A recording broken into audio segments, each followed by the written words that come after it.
Бүгүн мына МЧС, Ысык Ата МЧС отдел менен чогуу учение өткөздүк. Кант, осо кант. Мына өзүңүздөр көргөндөй бул проход требованияларга жооп бербейт. Контейнер менен тиги зданиянын ортосу 4 метр чыгып атат. Биякта пожарный рукав тартышты. Бияка киргенде базардагы иштеген кишилерде эч кандай эме болгон жок да, пожар болуп атабы, баягыдай эле соода кылып атышат. Бизде 1 ай мурун биякта пландуу текшерүү өткөн. Ошондо предписание берилген. Бул проездтерди соответствие келтиргиле.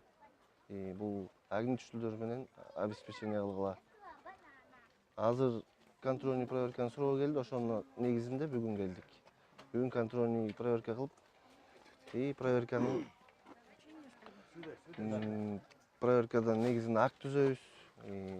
Нарушениялар аткарылбаган үчүн протокол түзүп, административдик чаралар көрүлөт да. Базарда гидрант бар экен. Азыркы учурда биякада бирди коюп атышыптыр. Просто могу элементарный эмелер көп да, проходдор эметпейт.